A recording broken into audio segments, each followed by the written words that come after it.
Welcome to 49ers After Dark. We're your hosts, Grant Cohn, Jessie Naylor. That's Jessie Naylor. I like the purple shirt. I'm wearing a white shirt like always. Kirkland, what are you wearing? I forget. It's some athletic brand, but it's like a off-brand athletic brand. It's like a Yeah. Dick's athletic brand Okay. thing. Yeah. Well, anyway, that's not important. We're here to talk about the 49ers. It's so good to see you. The title of the show is Our Team's Trying to Injure Christian McCaffrey. It's a topic around the team right now. We'll talk about that. We'll talk about whether the Niners are peaking too early, how many games they're going to realistically lose, and how many people in this team are going to win big-time awards after the year. But first, let's start with this game coming up this weekend. And it's looking like another game the Niners are probably going to win. Deshaun Watson, the disgraced quarterback of the Cleveland Browns, has a shoulder injury and did not practice today for the Browns. And people around the team reportedly think he could miss the game. What do you think of that? You think he'll play? Well, let's throw a shout out to DTR, who played a couple weeks ago. Didn't play so great, even though he looked good in the preseason. I know he was a favorite around here to possibly back up Brock Purdy, UCLA guy. That was your guy.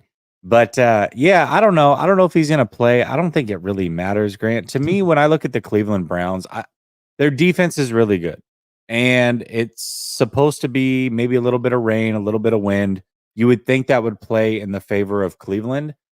But when your defense is great and your offense can't really move the ball, and that's with Deshaun Watson included, I don't think it's going to matter. Deshaun Watson, I don't know. I've got a Behind Enemy Line show with a Cleveland Browns content creator after this, and I want to know what his thoughts are and what the fans' thoughts are of the whole Deshaun Watson thing. I'm sure they were elated when they got him. Now that it's been a year, I would probably say they're not as excited as they once were. Deshaun Watson is a shell of himself, and it's crazy what 1 year, about a year and a half away from the game can do to you. Yeah. Shout out to Colin Kaepernick. Yeah, I mean, so far this year, he had a game where his quarterback rating was 67, week 1. Week 2, it was 70. But then week 3 against Tennessee, his quarterback rating was 123. He completed 80% of his throws, threw for 289 yards and 2 touchdowns. So it seemed like he was maybe getting it back, and then he got hurt. So I feel like still he's not someone you really want to face because he used to be good, and he was good a couple weeks ago. And you wonder, like, is he close to returning to the guy he was before it all came crashing down for him? And the answer for the Niners might be it doesn't matter if he doesn't play. Maybe they're thinking, you know what, we're not going to beat the Niners anyway, so let's just give him another week. You know? Yeah, there's a lot of injuries on that team, especially coming off of a bye. You think that's the week to get healthy and feel good. But, you know, whether it's Walker, whether it's DTR, whether it's Watson, I mean, I would say out of the 3, Watson would be the toughest, even though he's not playing like his old self. But I really don't think it matters, Grant. I just don't. There's too many ways for the 49ers to win right now.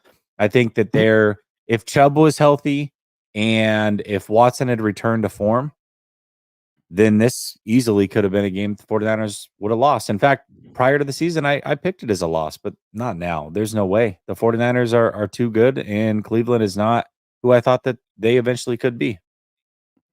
All right, so Dorian Thompson-Robinson could play. He started 1 game in his career. It was last week or 2 weeks ago. They're coming off a bye. And his quarterback rating was, wait for it, 25.3. He threw 3 picks. My goodness. So, yeah, enter PJ Walker, who is 28. He went to Temple, kind of like, career sort of backup dude, kind of like Josh Dobbs.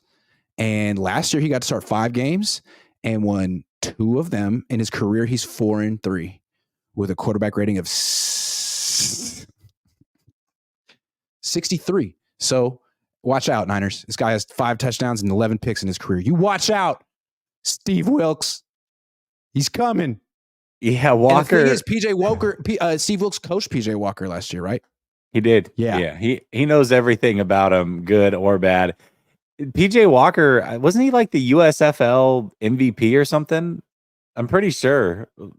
Whatever. Why would you They have know a that? million extra leagues now. One of the leagues that recently came out, he was like the MVP over there. So Okay.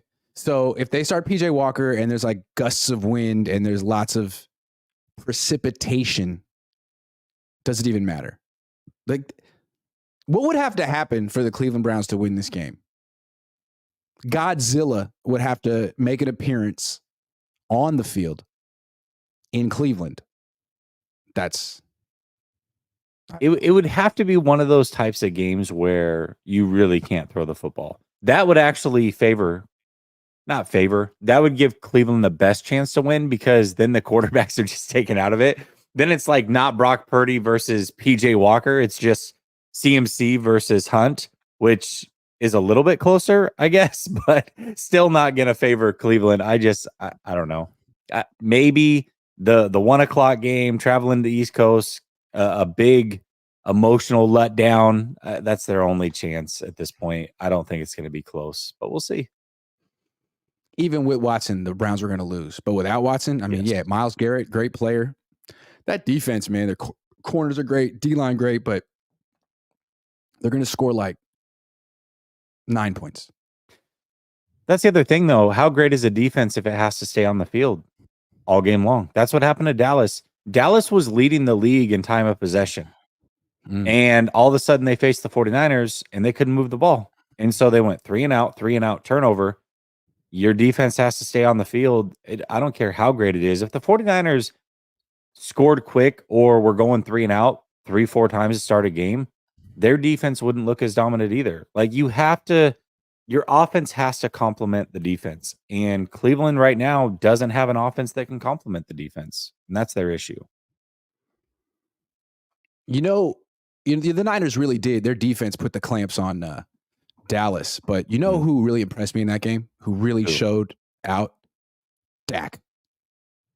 Man, he was so good in that game. Yeah. Like, the way he threw 3 picks was just astounding. The way he gets worse every single time he faces the 49ers is remarkable. And I'm looking at his contract.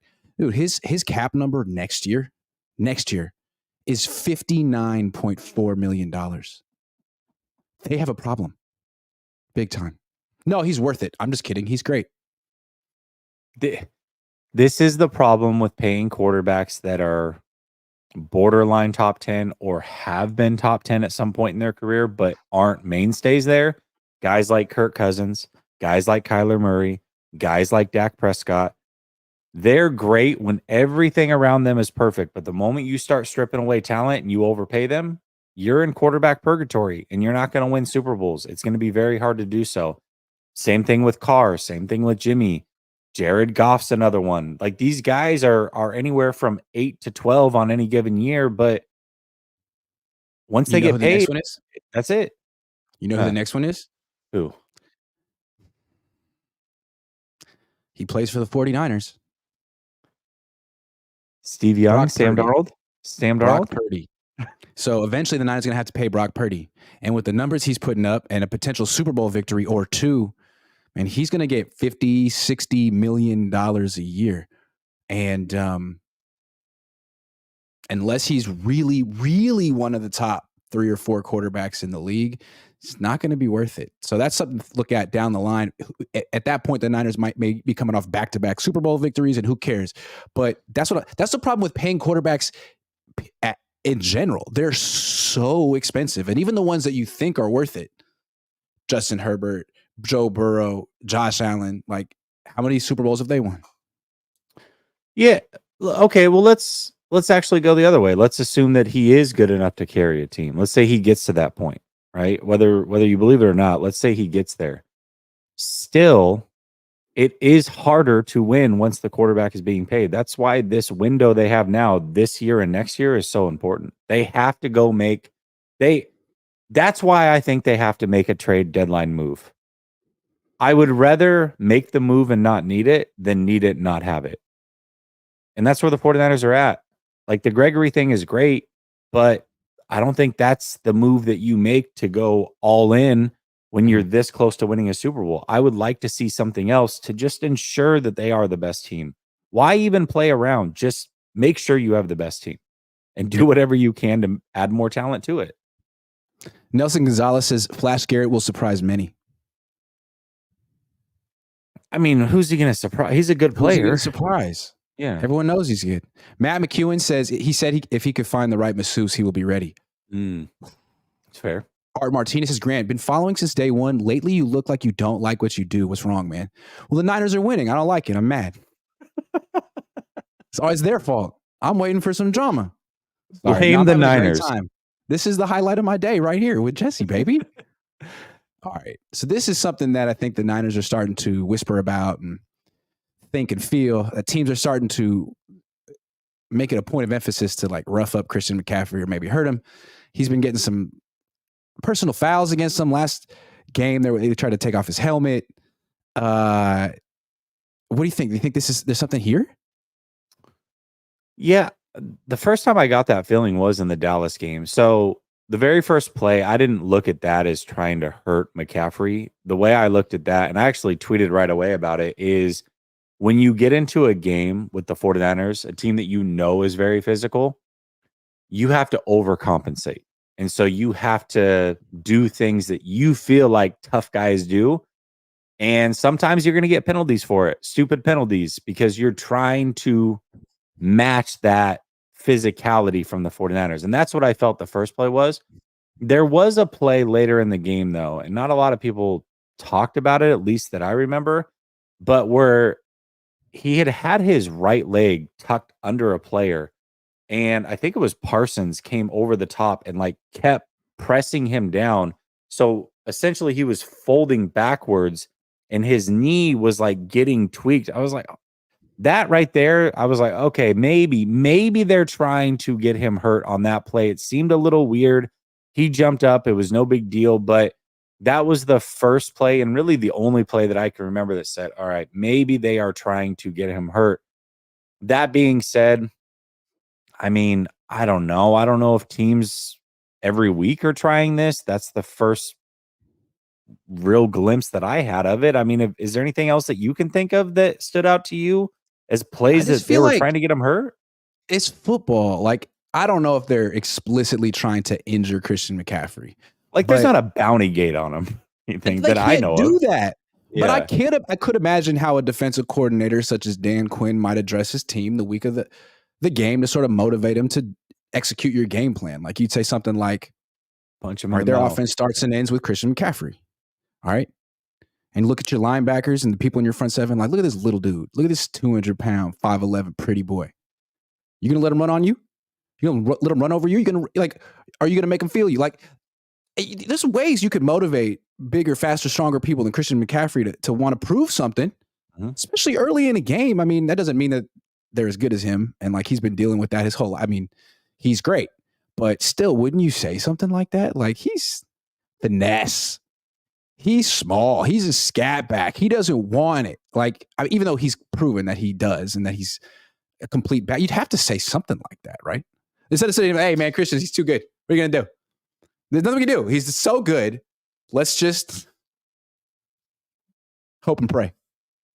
And I'm sure that plenty of things like that are being said. And I mean, honestly, Dallas did a good job of containing CMC. The problem is that when you dedicate all of your resources to one player the way that they did, you forget that they have 3 other all-pro talents around that can go out and do something too. And that's where the issue lies with the 49ers is if CMC, it's different. This is the difference.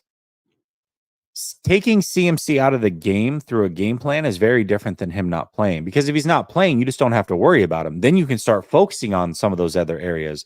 But if he's in the game, even if you take him quote unquote out of the game, you're focusing all your resources on him to do so, which means somebody else is getting one-on-one coverage and they're going to abuse that. In fact, all the other guys are probably getting one-on-one coverage and they can all abuse that. So that's what CMC does to a game.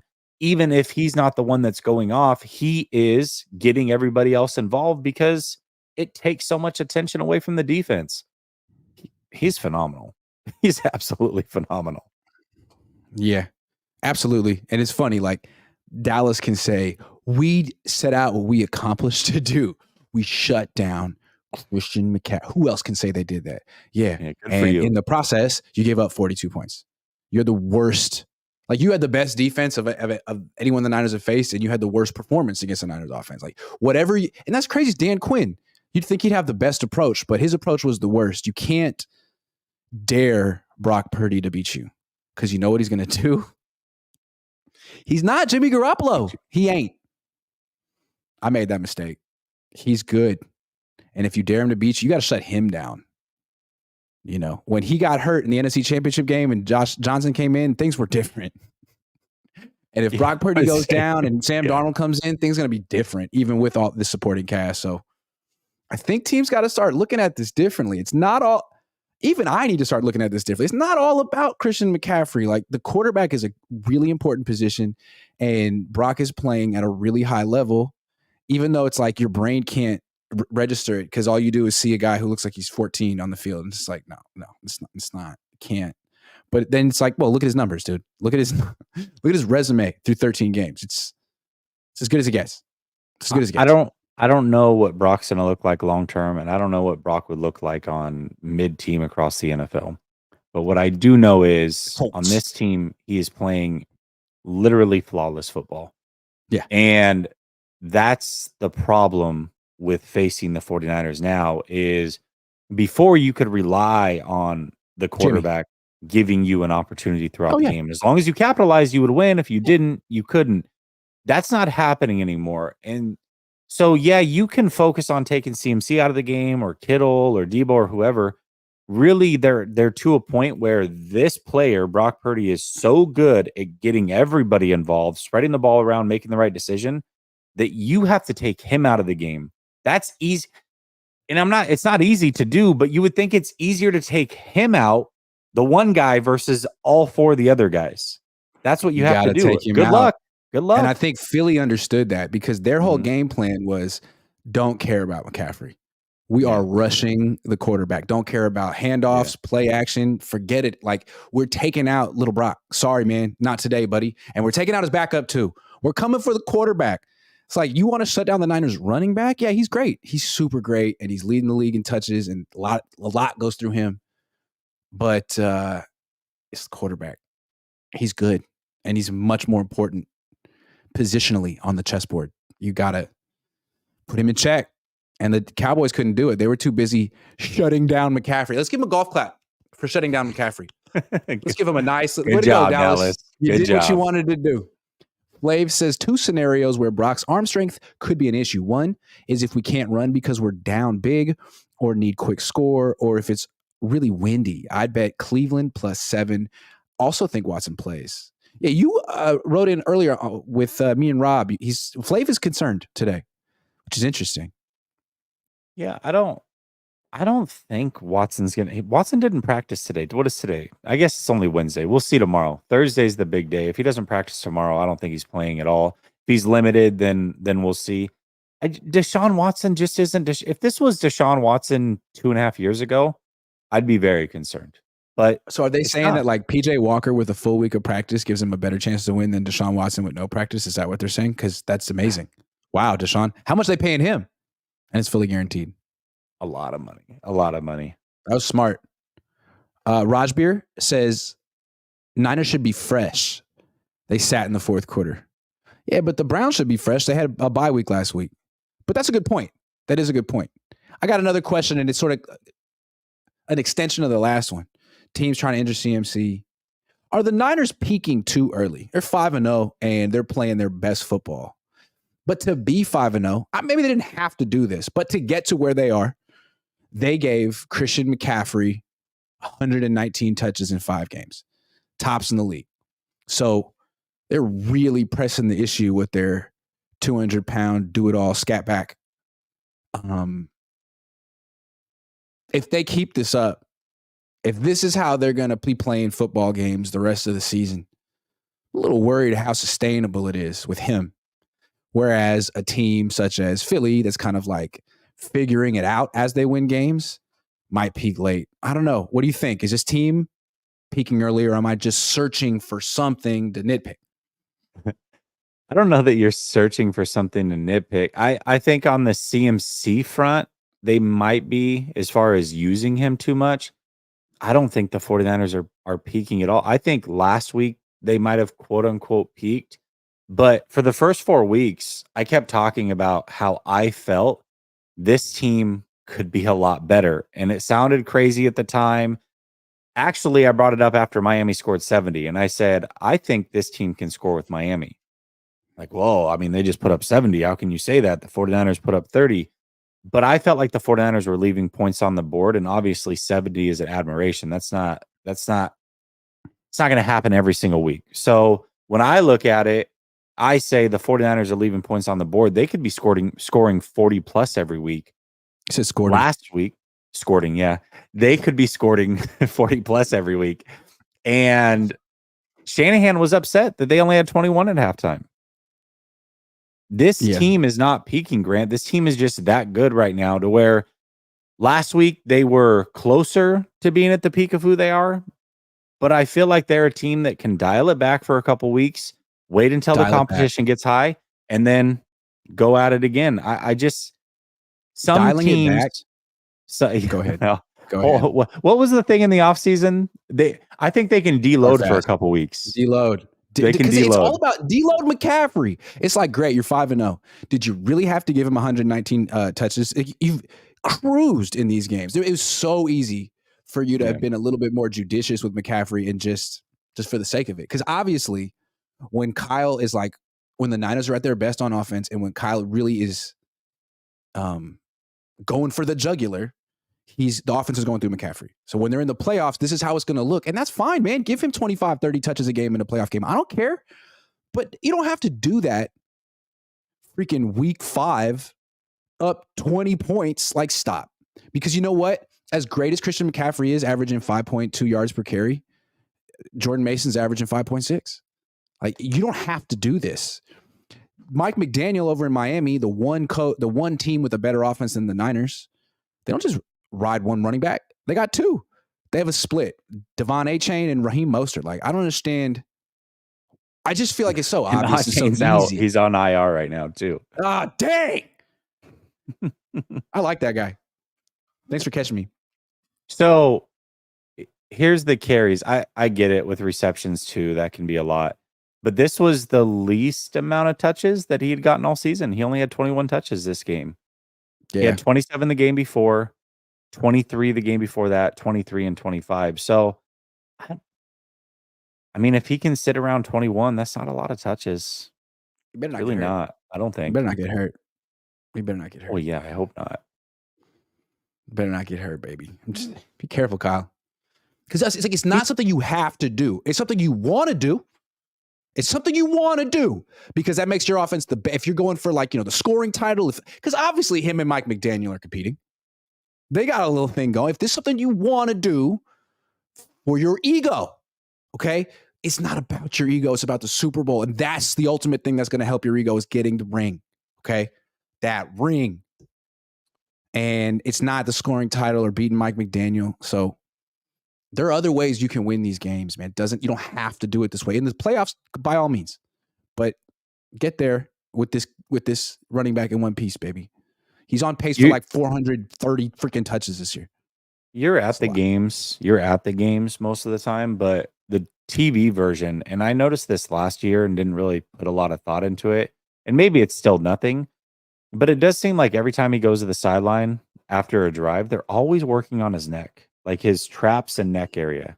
I don't know what that's about. I don't know if he's got like some lingering thing, but they did it last year with him too. It just seems like an odd thing to work on. I don't know if it means anything or if it means nothing, but it is something that has caught my eye over the last year and into this year. Raymond Martinez Jr. says, he could carry it 10, 15 times and he could still get hurt. That injury, PTSD for the Niners is real. I'm just saying, like, say there's a 1% chance a running back gets hurt on a given play. Well, the more plays, the more opportunities for that 1% to happen. Like, I don't know. So many opportunities to take the foot off the gas and just go Jordan Mason. You're up 21, 28, 32. It's like, okay. Kyle, what are you trying to prove? And I see what Raymond's saying, but this thing goes back to when the whole Trey injury thing.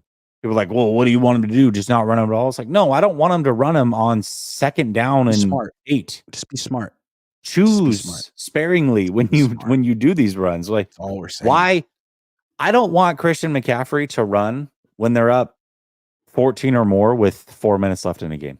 I don't care. I don't want Debo to run when they're up that much because he gets hurt too. No. Debo pulled a hamstring. Team is so good. You don't have to do that. Save that stuff for the big games. Save it. Don't get into a little like competition with Mike McDaniel. Don't do it. Didn't Debo pull a hammy against Arizona like 2 years ago when the game was way out of hand and they just gave him one more carry just because, I guess? Yeah. Carson Hummel says Niners need CB4 depth. Ambry Thomas is a liability. Sam Womack coming back. Darrell Luter Jr. coming back eventually, maybe. Matt McEwen says this seems like a perfect Kittle and Mason game. Man, Kittle doesn't work. Kittle doesn't have big games at 10 a.m. in Cleveland. No one's watching. When's National Tight End Day? He'll have a big game then. Nah, well, we'll talk about it. Flav says, think he was cleared 2 weeks ago, but pulled himself. Now he's had 2 weeks. I don't know, just a feeling. Plus, if it's really windy, quarterbacks might not matter much anyways. Think we still win, but it's ugly and close. Man, Flav is like adamant about this. Interesting. It's the first time you've talked about anything other than Trey Lance ever. That's incredible. Shout out to you for growing and changing and turning a corner. We did it together, Flav. Me and you. I've known you for so long. We're totally different people. We're both so different. We've matured. I think he was cleared 2 weeks ago, but pulled himself. Now he's had 2 weeks. I don't know, just a feeling. All right, man. Well, Flav's got a feeling. He's got bruising around the rotator cuff, which is causing the injury to linger, from what I understand. So, yeah, I think it matters. They're going to win. They're going to win. Flav, everyone's don't worry. super They're going to win. empathetic to Deshaun Watson's plight right now. It's like, oh, poor Deshaun. My heart goes out to him. WS says, with the comps between Warner and Willis, where would you rank them if Willis had not hung up his cleats early? Man, Willis is like the best linebacker ever. So, I don't know. One of the. Sunil brought up this question to me yesterday. Sunil brought up a question to me yesterday. He's always got a mystery question for me. And yesterday's mystery question was, what does Fred Warner have to do to be on the Willis level? So I looked at Willis's numbers. Straight Pro Bowls. Willis had a season where he led the league in tackles at like 152. He had 3 interceptions, 3 forced fumbles, and like 7 sacks. And he had like 2 touchdowns. Jim Harbaugh once called him the Willie Mays of linebackers, and I'd have to say he's like a 5-tool linebacker. Whatever the skills a linebacker has to do, he's got him at an elite level. Like sideline to sideline, in the backfield, in coverage, blitzing, everything, and forcing turnovers. All 5. Yeah. Yeah. All right. One more. Saul Goodman says, biggest difference between BP and JG, we score way more TDs than field goals. With Brock Purdy, this offense is exciting, explosive. With Jimmy Garoppolo, was just meh. And it always was. Even back in 2017, the only game where they really put up a lot of touchdowns was the game against Jacksonville. Every other game was field goal, field goal, field goal. It was Robbie Gold's fest. The biggest difference between Brock Purdy and Jimmy G is when the ball goes downfield and leaves the screen. With Jimmy Garoppolo, you were worried that something bad was going to happen. With Brock Purdy, you're excited that something good is going to happen. That is the biggest. You're like, oh, he found someone wide open. Yeah. You always trust Brock. It's like, oh man, he got him. It's not like he's forcing it in or, oh, Kyle said he'd be open. No, Brock saw something. Yeah. All right, it's time to play more than or less than, courtesy of Prize Picks, the sponsor of today's show. If you play daily fantasy, go to Prize Picks. Use the link in the description. Use promo code Cohn. Receive a 100% deposit match for your up to $100, and it helps me out too. So I urge you to do it. Let's play ourselves. Starting with some Niners. Always start with Brock Purdy. Prize Picks got him really settled in around 240. Today, this week is 238.5 for Brock Purdy in the rain. What do you say? I don't know that it's going to be in the rain necessarily. I was looking at the forecast. It looks like the weather might break around game time. There still might be some wind. Just to recap, by the way, I've got 3 wins and you've got 2 so far this season. This is very, very close. Not like last year where I ran away from you and then you came back at the very end. This is a tight race. So I got to put together a streak here. 238.5. I'll go less than. less than. I'm going to go I don't less feel than good 2 about it.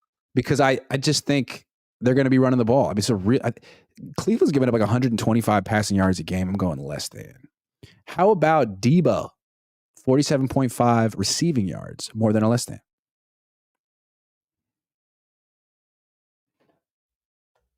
I'll go more than. If Why? the weather is not that great, they're going to keep it around the line of scrimmage, and that's Debo's game. I agree. It's going to be a Debo game, not necessarily an Ayuk game. So I'm going to go straight to Kittle on this one. More than or less than 40.5 receiving yards. It's always 40 for Kittle on Prize Picks. Ish. Less than. Like, obviously, right? This is stealing. Less than 40. I mean, 10 what did he a.m. in have? Cleveland? He only had No, like he's 30 something blocking. yards last week, didn't he? Wasn't it like 36 yards and 3 touchdowns or something? I don't remember what it was. It was probably like 60 something actually, because he did have a couple. But all right, let's see what the Browns. the Browns, they have one player. Okay, Amari Cooper, more than or less than 59.5 receiving yards. Amari Cooper. Less than. I don't care who the quarterback is. They're all awful. Every single one of them. PJ Walker over there, like, absolutely not. That's another easy one. Let's do like just some NFL at large. How about which one looks interesting?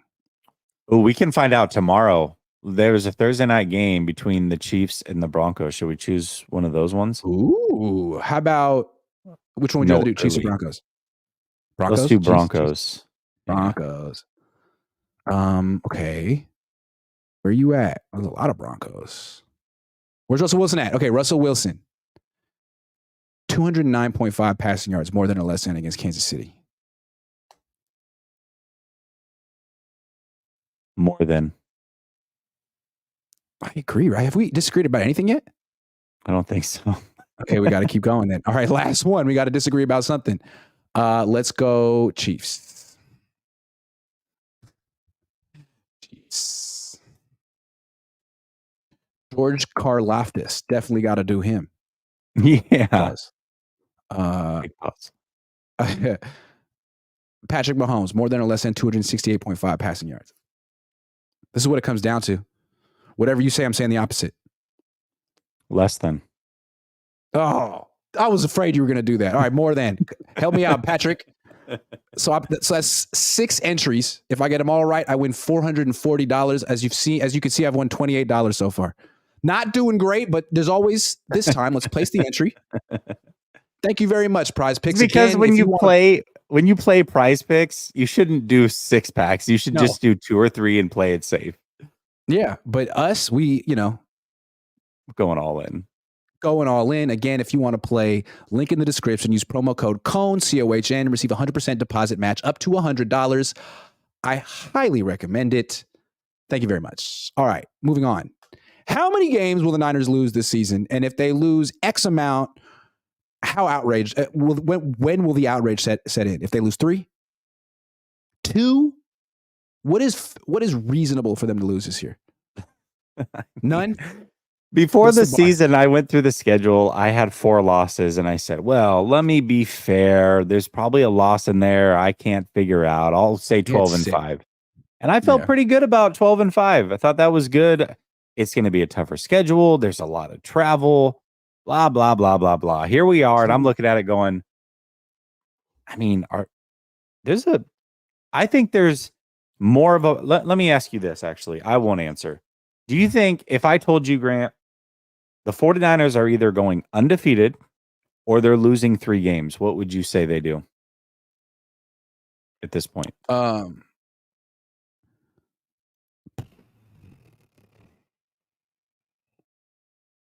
Undefeated. 3 games? That's what I'm saying. That's what I'm saying. Let me look. So, what are they? Who we got?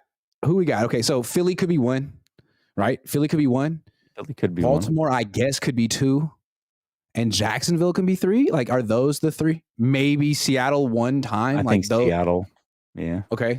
All right. So, yeah, it could happen. So, you've got 4 maybes. And 4 maybes? They're not going to lose 3 of those 4. I think anything more than 2 losses, I'd be disappointed at this point. I don't expect them to go undefeated, but if they lost more than 2, I would be shocked. Yeah. So I'm going to say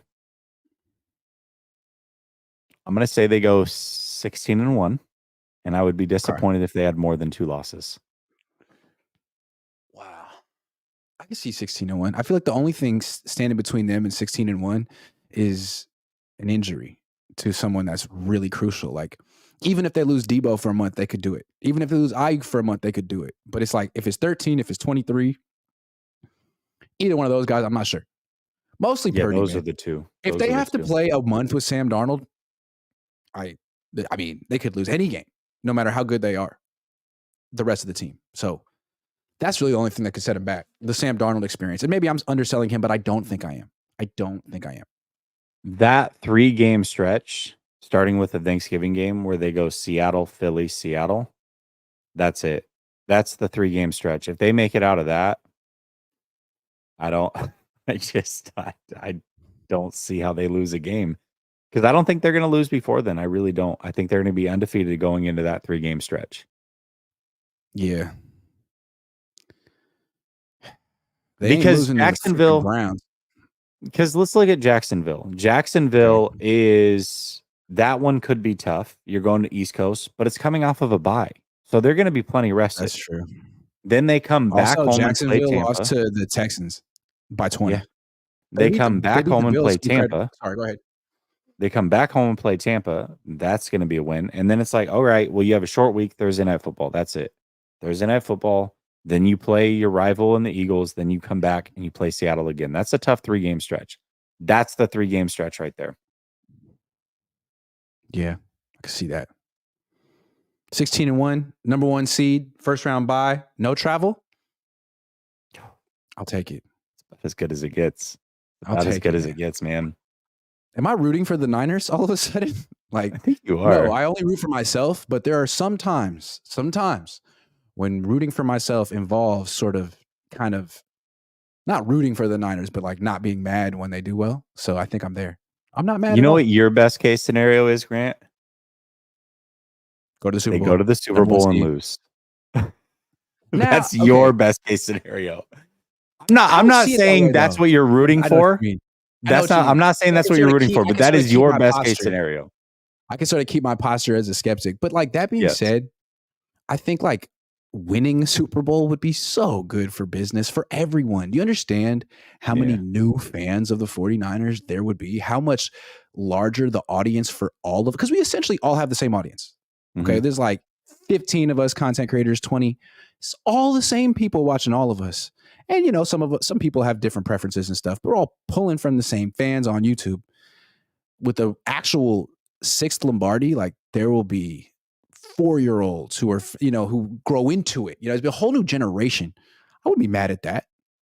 But if they lose, I wouldn't be mad at that either. I'd be ready for that. So, So short term, they lose. That's a win for you. Long term, then in 10 years, these 4-year-olds are going to be paying you. That'll be great.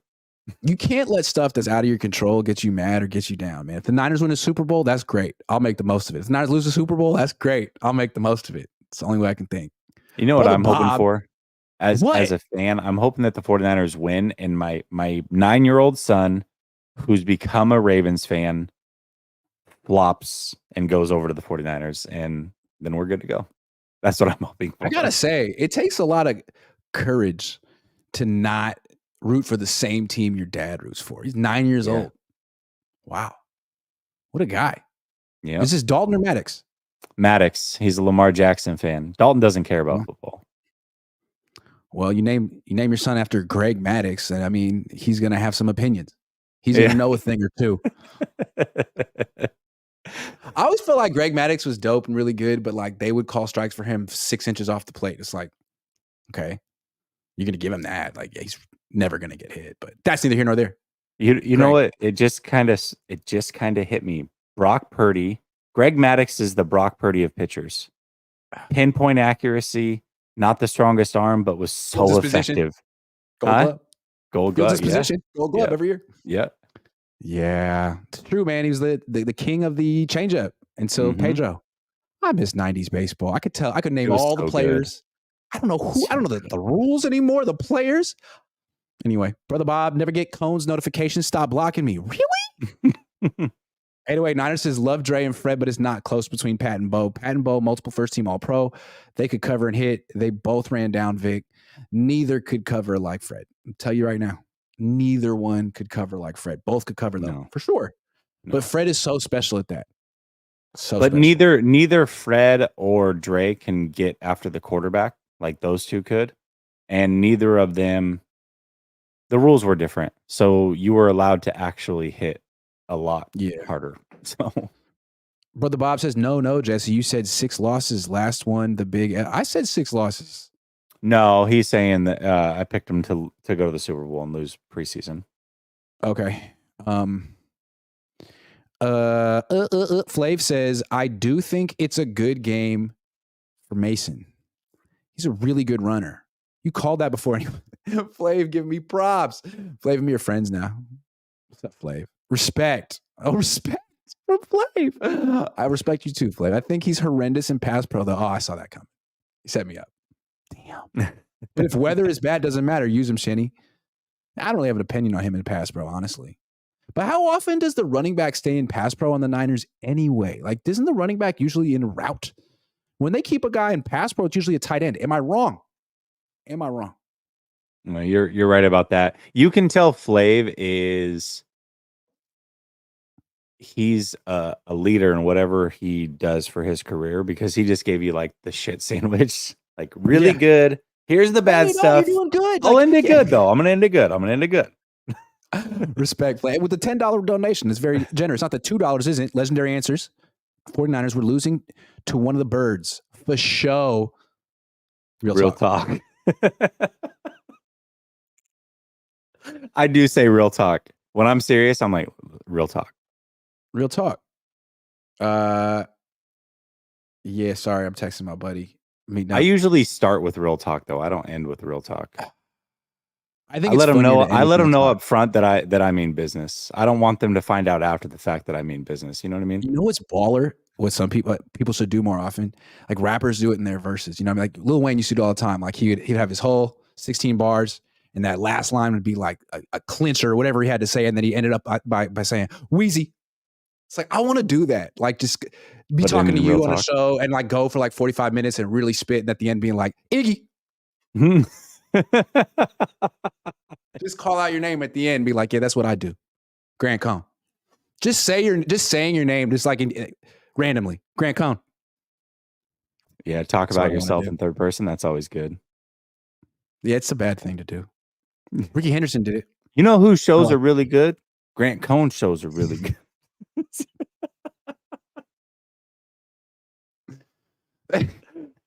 Just like not even like that. Just like call it out, like the Dave Chappelle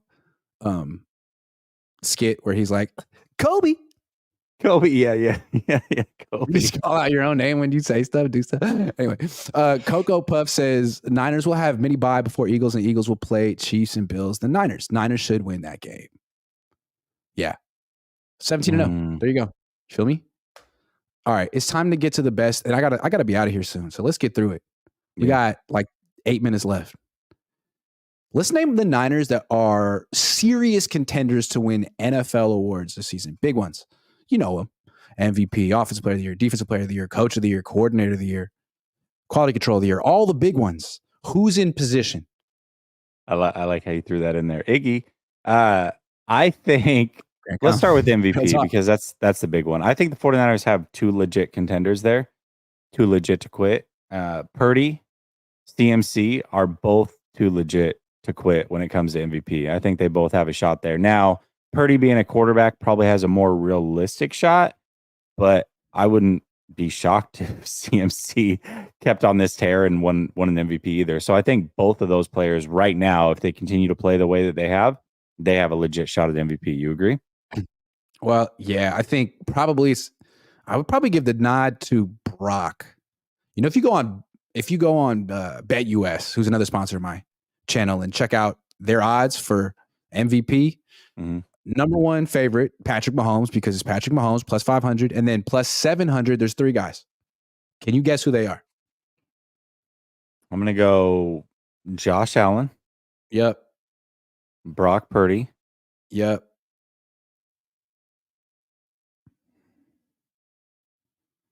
It's going to be another quarterback, and I can't think of 5-0, 5-0, 5-0. Oh, Hurts. Yeah. Okay. Yep. So there's those three. So he's in that company.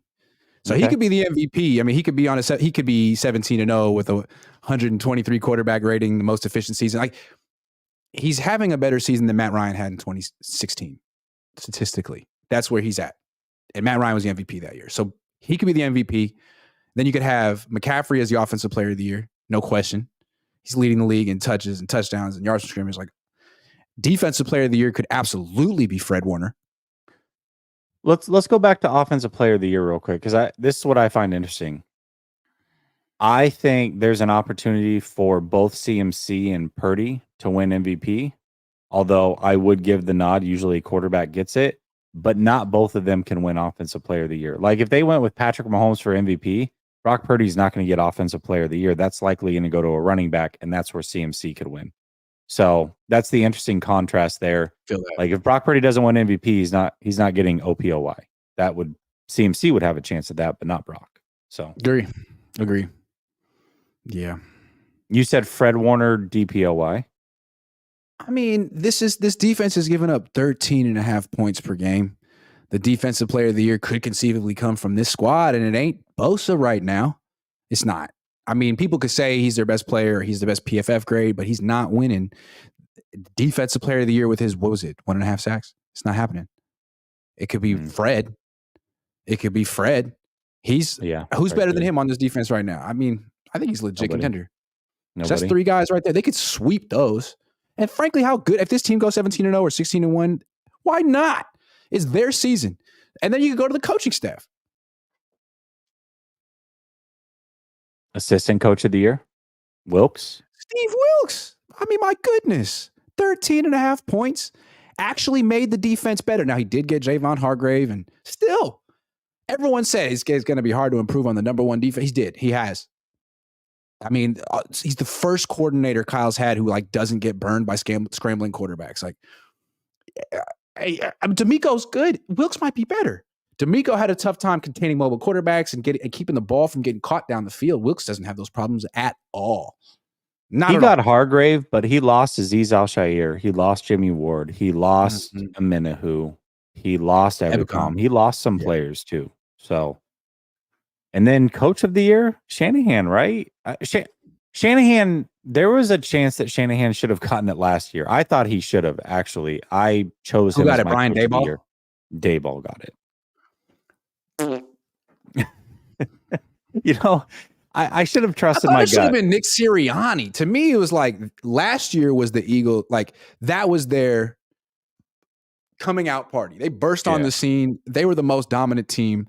The Niners got there, but the Eagles did it all year. Too.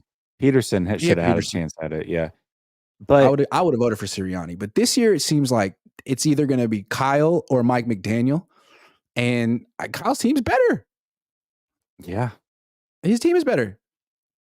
Although, I mean, Miami went and traded for another, could be pretty damn good receiver. Who?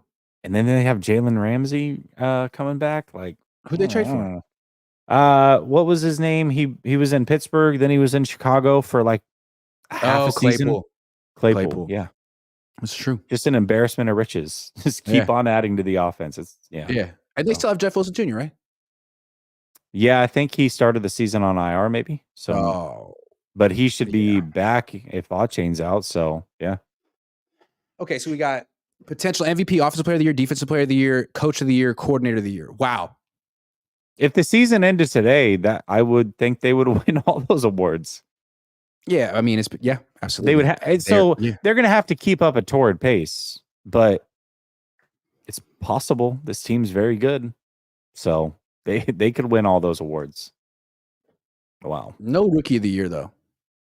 Although no Jake rookie Moody, of the year, no comeback player of the year. Jake Moody. Who's the rookie of the year? Maybe. Stroud. Yeah. Oh yes. Comeback player of the year. They don't got no one? No. How about Brock? No, because he from his shoulder. He played in the last game, though. He played in the last game. I think if he had gotten injured week 18 or something like that, week 17, and not finished the season, then sure, maybe. Also, can anybody but Hamlin win? I mean, Hamlin just had to play a snap and he automatically wins. Right. Good point. Good point. Any other awards that I'm missing? Not that I can Player think hater of the year? Player hater of the year. Who do you think that goes to? Year.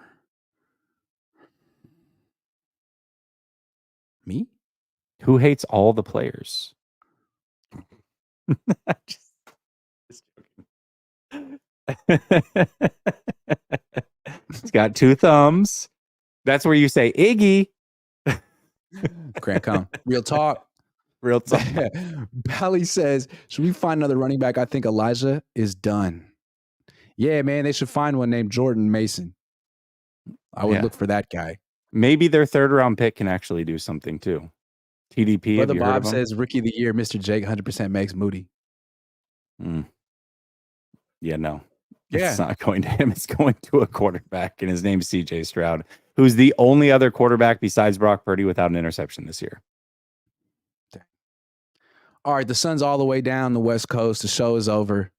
Go tap in with the East Coast Jesse, who stays up late. You don't even know it. He's in Tampa, man, staying up, burning the midnight oil, doing the extra work for you. He's going to be talking to a Cleveland Browns content creator. It's a great segment. I'm going to steal it. I'm going to steal it. Go ahead. Yeah. Tap into Last Second Sports 20 minutes from now. I'm going to have a Cleveland Brown content creator, but not just a normal content creator. This man is on the radio in Cleveland. He's tapped in big time with Cleveland, has been for many, many years. So definitely tap in over there. Brother Bob, real talk. Mind your P's and Q's. Real talk. Real talk. Thank you very much, everyone, for watching. I'll be back tomorrow.